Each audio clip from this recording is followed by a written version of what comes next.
মানুষ বলে যে আওয়ামী লীগ ভারতের দালাল, আওয়ামী লীগ তো ভারতের দালাল, সেটা হচ্ছে আপনার এক ধরনের বক্তব্য। বাট আপনি যদি জেনুইনলি বাংলাদেশে ভারতের কোন প্রধান স্টেক হোল্ডার ধরেন, সেটা হচ্ছে জাতীয় পার্টি। তো তারা কিভাবে আপনি সেই আওয়ামী লীগের হেলমেট বাহিনীর মতো জাতীয় পার্টি অবশ্যই হেলমেট বাহিনী কোথায় থেকে আসলো? তারা তো একটা পরিকল্পিত সন্ত্রাস তৈরি না করলে, পরিকল্পিত বিশৃঙ্খলা তৈরি না হলে জাতীয় পার্টির অফিসে হেলমেট বাহিনী কোত্থেকে? বিল্ডিং এর প্রহরী থেকে শুরু করে, দোকানদার থেকে শুরু করে, ওই বিল্ডিং এর অনেক অফিসের কর্মকর্তা কর্মচারীদেরকে পিটানো হয়েছে, নুরুদের অফিস ভাঙচুর করা হয়েছে।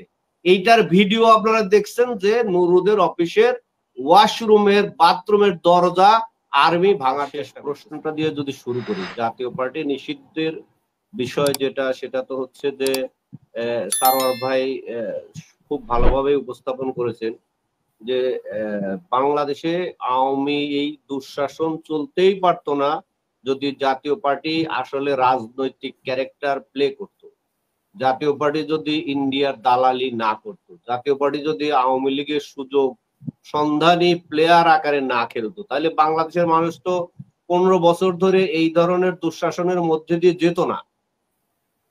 ঠিক তেমনি ভাবে জাতীয় পার্টির যারা এমপি ছিলেন, মন্ত্রী ছিলেন, তাদের বিরুদ্ধেও কিন্তু শত শত কোটি টাকার দুর্নীতির অভিযোগ আছে।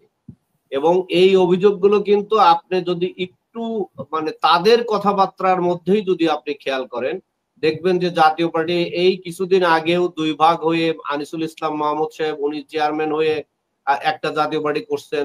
জিএম কাদের সাহেবরা কি করছেন, তাদের বিরুদ্ধে দুর্নীতির বিশাল অভিযোগ তারা কারা করছেন, কেন তারা রাজনীতি করতে পারেন নাই, কিভাবে পারেন নাই, এইসব বিষয় নিয়ে আসছেন। আবার ঠিকই যদি জিএম কাদের সাহেবদের পক্ষের গ্রুপের যারা আছেন তাদের কাছেও যদি আপনি তাদের কথাও যদি আপনি ফলো আপ করেন, দেখবেন যে তারাও বলবে যে জাতীয় পার্টি এই আনিসুল ইসলাম মাহমুদ অথবা এই রুহুল আমিন হাওলাদার, এদের দুর্নীতি, এদের নানা কথা আসবে যেসব কারণে জাতীয় পার্টি আসলে রাজনীতি করতে পারে নাই। দিন শেষে মুখ্য কথা হচ্ছে যে জাতীয় পার্টি এমন একটা পার্টি যেটার জন্ম হয়েছিল শহীদ প্রেসিডেন্ট জিয়াউর রহমানকে হত্যার মধ্য দিয়ে, এবং এই যে শহীদ প্রেসিডেন্ট জিয়াউর রহমানের হত্যাকাণ্ড, এর পরবর্তীতেই এরশাদের যে উত্থান, এই পুরো প্রক্রিয়ার সাথে ইন্ডিয়া রিলেট করেছে। এবং পুরো জাতীয় পার্টির গঠন প্রক্রিয়া একদম, যদি আপনি বলেন, মানুষ বলে যে আওয়ামী লীগ ভারতের দালাল, আওয়ামী লীগ তো ভারতের দালাল, সেটা হচ্ছে আপনার এক ধরনের বক্তব্য।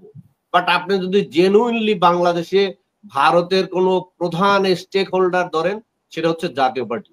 এবং জাতীয় পার্টির জন্ম এবং মৃত্যু এই ভারতের এজেন্ট আকারেই হবে। এইটা তার এমন কোন রাজনীতি বাংলাদেশে হয় নাই যেটা আসলে রাজনীতি বলতে পারেন। সেটা পুরোটাই ছিল এক ধরনের মাফিয়ারা সেখানে সংযুক্ত হয়েছে। আপনি জাতীয় পার্টির গঠন প্রক্রিয়ার সময় থেকে শুরু করে এখনো পর্যন্ত যারা আছে দেখবেন সবগুলো ব্যক্তি হচ্ছে নানাভাবে সরকারের সাথে থেকে সুযোগ সুবিধা নেয়ার বাইরে তাদের বাংলাদেশের রাজনীতিতে কোনো ধরনের কন্ট্রিবিউশন নাই। টোটালি বাংলাদেশকে লুটপাট করা, বাংলাদেশের অর্থনীতি থেকে তাদের পকেট ভারী করা, ওই রুমিন আপার মতো বলতে হয় সে যে ফকিন্নির বাচ্চা থেকে সবগুলো ধরেন শত কোটি টাকার মালিক হয়েছে জাতীয় পার্টি করে করে, জাতীয় পার্টির এমপি নমিনেশন কিনে বেচে এমপি হয়ে। দেখবেন যে ঢাকায় এক একজন স্ট্যান্ডিং কমিটির 10টা 12টা বাড়ি আছে, এবং তারা এইগুলোকে সবসময় জাতীয় পার্টিকে ব্যবহার করেছে তারা এই বিনিয়োগ আকারে, এবং সেটার পয়সা উসুল তারা করছে। কাজে জাতীয় পার্টি চলার আর কোনো কারণ থাকতে পারে না, জাতীয় পার্টির বাংলাদেশের রাজনীতি করারও কোনো অধিকার থাকতে পারে না। একটা লোক যদি রাজনীতি না করে, একটা রাজনৈতিক দল যদি পলিটিক্যালি ফাংশন না করে, শুধুমাত্র কাউন্টার পলিটিক্স অথবা একটা দেশের এজেন্সিশিপ দিয়ে তো বাংলাদেশের রাজনীতি করার সুযোগ নাই। দ্বিতীয় যেটা বলছেন ভিপি নূরের ব্যাপারে, হ্যাঁ, ভিপি নূররা মিছিল নিয়ে জাতীয় পার্টির অফিসের সামনে গিয়েছে, সেখানে এক ধরনের সংঘর্ষ হয়েছে। আমাদের পার্টি অফিসটা জাতীয় পার্টির পার্টি অফিস থেকে খুব বেশি হলে 500 গজ দূরে হবে। আমাদের পার্টি অফিস থেকে পুরো বিষয়টাই আমরা যতদূর দেখেছি, যতদূর শুনেছি, যে ভিপি নূরের গণ অধিকার পরিষদের মিছিল যখন জাতীয় পার্টির এদিক দিয়ে যায়, এখন সেখানে কিন্তু আপনি দেখবেন যে প্রথম যে সংঘর্ষ হয়েছে সেখানে জাতীয় পার্টি অফিস থেকে হলুদ হেলমেটধারী লোকজন, বিশাল একটা গ্রুপ, তারা গণ অধিকার পরিষদের সাথে সংঘর্ষে লিপ্ত হয়েছে। তো তারা কিভাবে, আপনি সেই আওয়ামী লীগের হেলমেট বাহিনীর মতো জাতীয় পার্টি অফিসে হেলমেট বাহিনী কোথায় থেকে আসলো? তারা তো একটা পরিকল্পিত সন্ত্রাস তৈরি না করলে, পরিকল্পিত বিশৃঙ্খলা তৈরি না হলে জাতীয় পার্টির অফিসে হেলমেট বাহিনী কোত্থেকে আসবে? এই হেলমেট তো আমরা জাতীয় পার্টিকে কোনো সময় আওয়ামী লীগের দুঃশাসনের বিরুদ্ধে দেখি নাই। জাতীয় পার্টির মহাসচিব আজকে বড় বড় লেকচার দিচ্ছেন, শামীম পাটোয়ারি, ওনাদেরকে তো আমরা আওয়ামী লীগের দুঃশাসন নিয়ে কোনো আন্দোলন করতে দেখি নাই। আওয়ামী লীগের এত গুম খুনের বিরুদ্ধে তো ওনারা তো একটা মিছিল করেন নাই, মিটিং করেন নাই। তো এই যে পরিস্থিতিটা তৈরি করা হয়েছে, সেখানে এক ধরনের, উনি তো বলছেন যে আইনশৃঙ্খলা বাহিনীর উপরে গণ অধিকার পরিষদ ঢিল ছুঁড়েছে, আক্রমণ করেছে, রক্তাক্ত করেছে। এখানে সংঘর্ষ হয়েছে আপা, এটা হচ্ছে আইন শৃঙ্খলা বাহিনীর সাথে তো ওখানে সংঘর্ষ হওয়ার কথা না। সংঘর্ষ জাতীয় পার্টির সাথে শুরু হয়েছে। দেন আইন শৃঙ্খলা বাহিনী যখন মাঝখানে এসে দুই পক্ষকে যখন সামাল দেওয়ার চেষ্টা করছে, তখন স্বাভাবিকভাবেই সংঘর্ষে পড়লে আইন শৃঙ্খলা পরিস্থিতি, আইন শৃঙ্খলা বাহিনী রক্ষাকারী বাহিনীর গায়ে এইটা ঢিল ছুড়বে, ঢিল পড়বে, এটা খুবই স্বাভাবিক।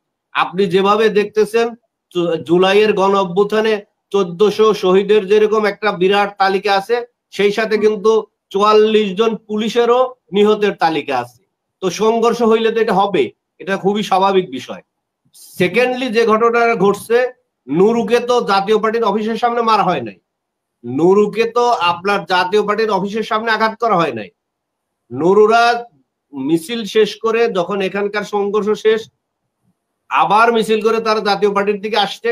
দেন নুরুরা ফেরত গিয়ে তার অফিসের সামনে, নুরুদের পার্টি অফিসের সামনে, গণ অধিকার পরিষদের কার্যালয়ের সামনে যখন সংবাদ সম্মেলন করার জন্য ডায়াসে দাঁড়ানো এইরকম প্রস্তুতি চলছিল, সেখানে নুরুর উপর হামলা করা হয়েছে।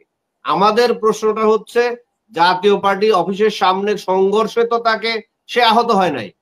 যেখানে আহত করা হয়েছে, যেখানে সেনা সদস্য এবং পুলিশের সদস্যরা গণ অধিকার পরিষদের নেতা কর্মীদের উপর হামলা করেছে, সেটা গণ অধিকার পরিষদের দলীয় কার্যালয়ের সামনে, যেখানে কোনো মারামারি হয় নাই, কোনো বিশৃঙ্খলা হয় নাই। শুধু নুরুকে সেখানে পেটানোই হয় নাই, সেখানে বিল্ডিং এর প্রহরী থেকে শুরু করে, দোকানদার থেকে শুরু করে, ওই বিল্ডিং এর অনেক অফিসের কর্মকর্তা কর্মচারীদেরকে পিটানো হয়েছে, নুরুদের অফিস ভাঙচুর করা হয়েছে। এইটার ভিডিও আপনারা দেখছেন যে নুরুদের অফিসের ওয়াশরুমের, বাথরুমের দরজা আর্মি ভাঙার চেষ্টা করতেছে। তো এইটা কি কোনো আর্মির বা সেনাবাহিনীর কাজ হইতে পারে যে একটা রাজনৈতিক দলের অফিসের বাথরুম সে ভাঙবে? এটা তো ডিবি হারুনের কাজ। তো ডিবি হারুনের কাজ যদি সেনাবাহিনীর সদস্যরা করেন, তাহলে তার পক্ষে তো আইন শৃঙ্খলা রক্ষা করা কোনোভাবেই সম্ভব হবে না। এবং এটা তো খুব সোজা যে জনগণ তাকে, ডিবি হারুনদের যেভাবে জনগণ